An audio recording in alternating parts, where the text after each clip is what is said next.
Hi, Guido Fox here. Welcome bij New Book Report.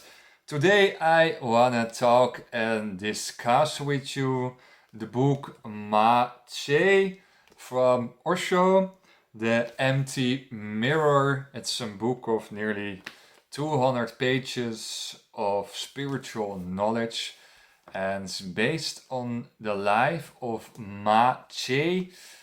And Ma Tzu was a spiritual young horse, lived in 709 after Christ in China. And he was a very fanatic monk. He was already 20 years old when he was a professional monk, a professional follower of Zen. So you can also see that in that time period, um, son of kings, son of royals mostly, so as Ma Tzu, were already into spirituality and mind and enlightenment and spiritual awakening.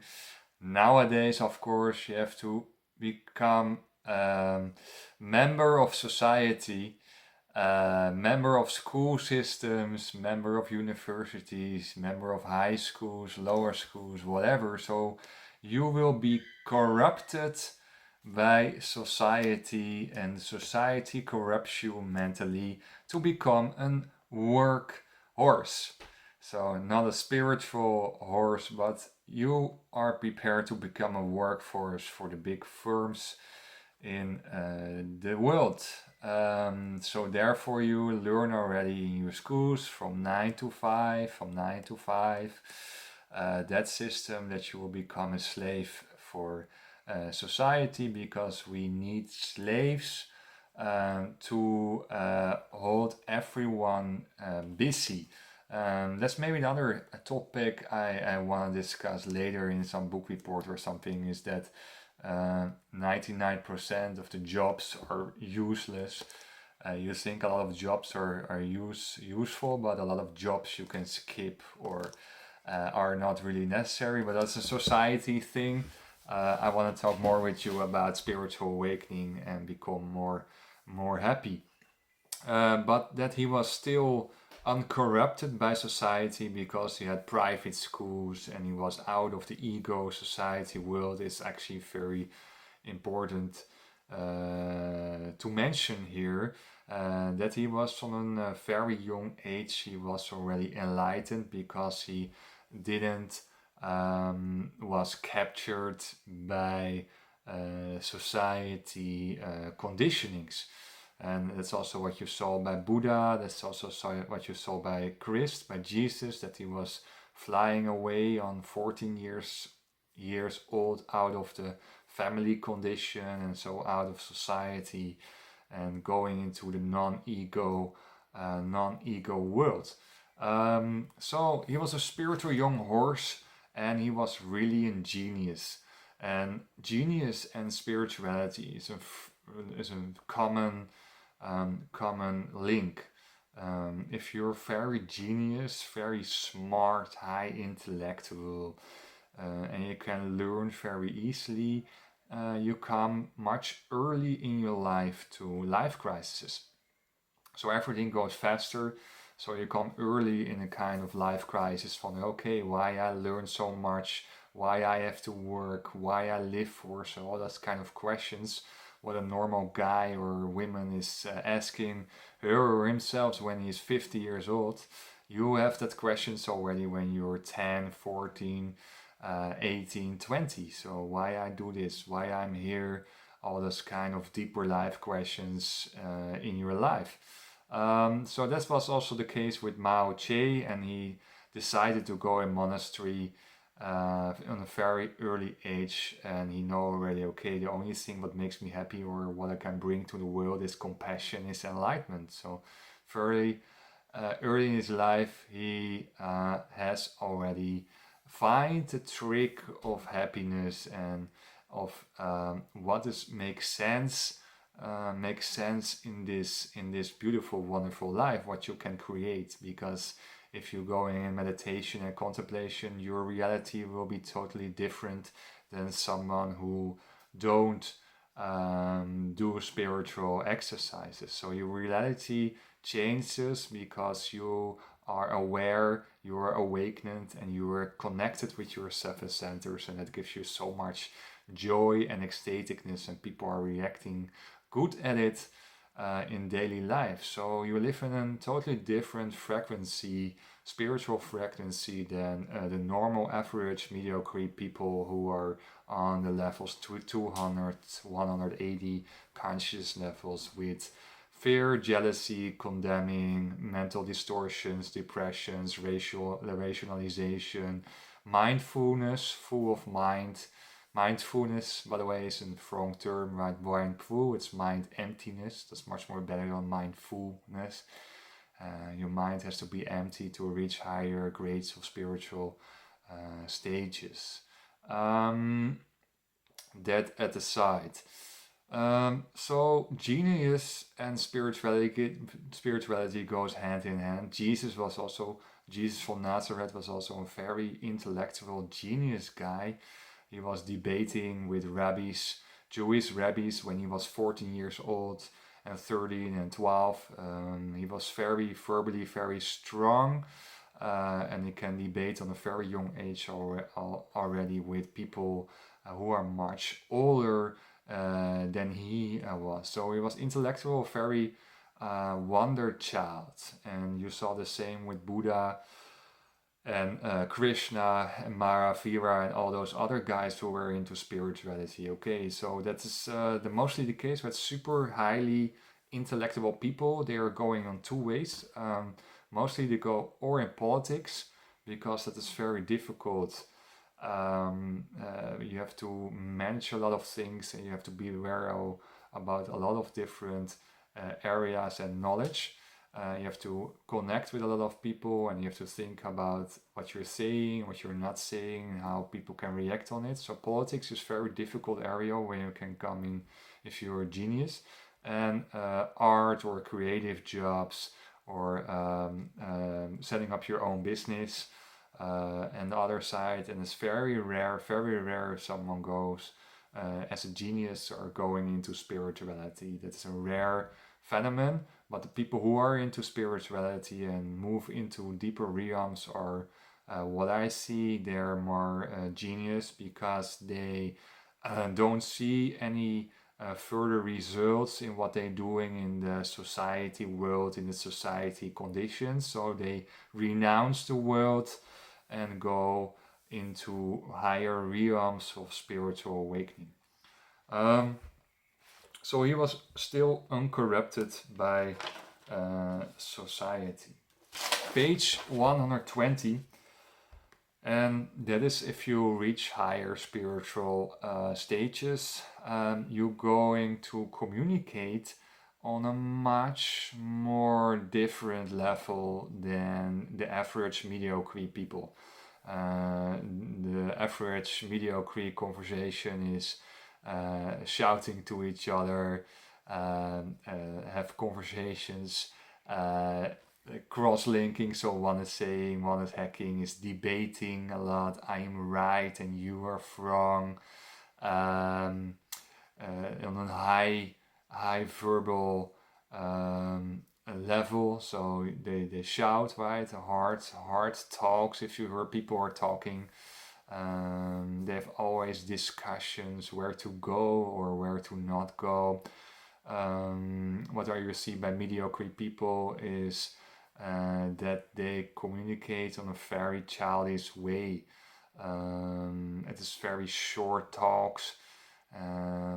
So if you see group dynamics, if you observe mediocre people more and more, you will see much more ego, verbally distortions, and low social behavior there in the communication way, in the verbally communication way. So if you go out or you go to nightclubs and you see how people talk and what they talk, then it's a quite low level of communication.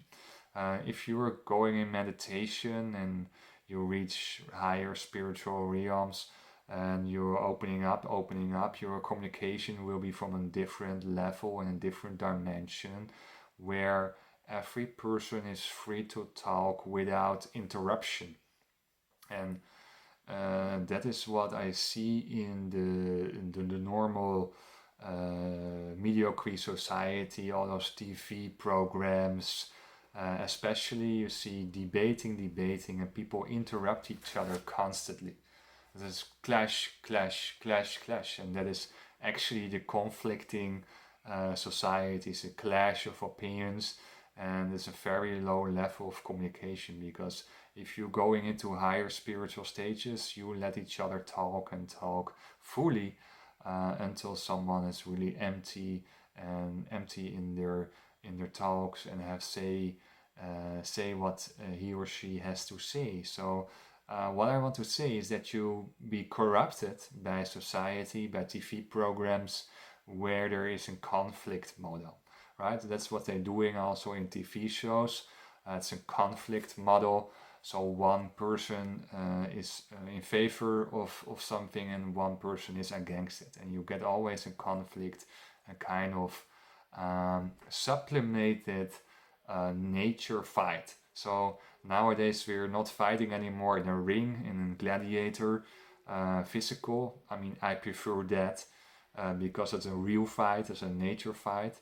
But nowadays we are fighting with our verbal skills. It's actually a kind of transmission from physical fight to verbally fight. But it's the same dynamics. What there is, the same toxic, low mediocre dynamics. What you see in daily news programs. So be aware of that. That you, from your youth to now, 25 years, 30 years, or whatever, are implemented by the conflict conditioning. I think that's the core case. And also in family, right? If you were in a family, your parents had discussions constantly, you and your brother or whatever.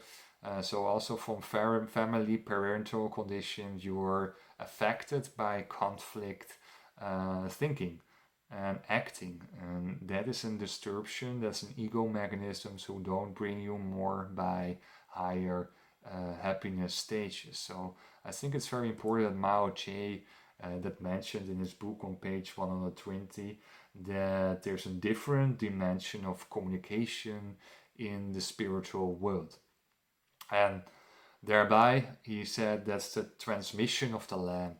So if you are on a table and you're quiet and relax, and you let someone speak and you reflect on what he's saying on a different polite way of communication, on a higher social behavioral patterns, you have the transmission of the lamp. So you can also transfer your mood or your energy into silence, right? So silence is also a method to bring the conversation on a higher level. People are talking and talking, discussion, but it's never actually quiet on those TV debate channels. So that's also what Osho was mentioned, is that actually politics with all those debating is actually in a low social calibration field, because there's constant clash, constant conflicting, and that's not the higher social dynamics what you want to experience, to bring also the society on a higher plane, on a higher level. So that's what you see nowadays, that the mediocre society conditions are others than the spiritual conditions, where there's more peace and calmness and also compassion for others' opinions. So if someone has other opinions, oh, that's fine, it's your case, it's your reality. Maybe I not disagree, or I see it another way, but I still respect you as a person, right? So that's the communication difference in the spiritual world. Page 56 is interesting, is that you see that a lot of people who are diving into spirituality has felt a lot of pain in their lives. So Osho, Mao Tzu, probably also Jesus, and all that kind of spiritual guys are felt really pain, and pain makes you awake. That is suffering makes you awake. And so you have to be in contact with a lot of pain, because if you have a lot of pain, you are going to search. Mentally pain, so constantly your mind, constantly busy your mind, stressful your mind. Also, I was a lot of times endured in my life. Every week or every 3 weeks, I had some endured with playing football or whatever I did. Pulse, I break my pulse here. I had always something with my physical body, and now I can say that I don't have any indurations anymore. I have no mental pains anymore. I'm really chill and relaxed. So it is a combination of mental pains and physical pains what you discovered before you going to search for more happiness in your life. So that's what I wanted in my new life, that I want to become more and more happy. I want to know everything about happiness. I was not happy in my old life. I was overstressed. I had this kind of depressions. I had bore out and burn out. So I was always there's not a lot of air here because of the weather outside, so I'm sorry for that. But that's what you see, that you had to suffer a lot. And that's also what I see when people who are going into dating coaching or want to become better with women. They're very bad in their dating skills. And then they go searching for guys who can support them. But you have to be very painful, very low, and then you're searching for support, right? If you're average with women, you're not going to a dating coach. So what is what you of your average pain, you're not going into spirituality. So you have to be very deep in your pain, deep in your mental pain, deep in your physical pain, to come to search for knowledge, to search for support. And then you see, if you become really, really good with women, that means that you were very bad with women in the begin stage. And if you're really, really good in spirituality, that means that you were very unhappy because you searched for something more in your life. So if that is an advantage of people who are starting low, on a low spiritual level in their lives, a low skilled level in their life, they're searching for support. And people who are in the middle range are not searching for support because everything is moi, it's fine, but they're not searching for a coach, so they stay on the average. So what you see is that mediocre people stay mediocre, and what you see, that was by me, I'm under mediocre and I become now above mediocre. So that's your rising line in your personal development stages. So that's what you here all see. You have to in contact with pain and chaotic first war state in your life. So everything is chaotic. Everyone is chaotic. Everyone is stressed in your life. And then on a certain point you come to the realization, oh, I have to search for someone. I have to search for something higher in your life. So first, pain and also contact with nature. I think that is very important. You have to really in contact with your nature. So that means that you have at a certain moment no money or something. Oh, what I have to do, I have no money. So through that stress, not a secure life that you get your salary every month and then you become lazy and secure, very comfortable. And no, you have to be in nature. You have to know what it feels to become in money stress. Nature-wise in contact, I mean with seducing women is also nature-wise, right? From okay, how their friends react, how their boyfriends maybe react, right? You have to do that kind of tricks to become aware of deeper nature feelings. So nature and pain are really necessary to bring you on a higher spiritual level, a level of awakening. And there you see also that if you become more natural, you say goodbye to civilization. So civilization, beyond civilization, is more going back to a natural vision and to more natural being. So become more natural. That's actually what I'm saying. Don't be corrupted by society, but stay natural. Stay your nature. Follow your nature. Follow your body. Follow your feelings. That's much more important to follow always your mind. Your mind is a trick. Your mind is a sum up of society patterns, and it's not always good. Your mind is corrupted, and sometimes you have to feel your intuition and your inner body feelings. They are much more important for your life and to reaching your goals than to stay always in your mind and listen to your mind and everything rationalization and thinking about what happened then.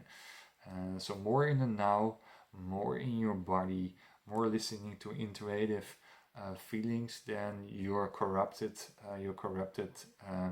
overstressed, chattering to yourself mind. So that was actually the very important lessons of Ma Tzu, the communication on a higher level, the pain and the nature feelings was necessary to bring you on a higher spiritual realms. And on the first level, it was also the spiritual young horse and geniuses are mostly going into spirituality. Thank you for watching this video, and I see you by the next one. Hi.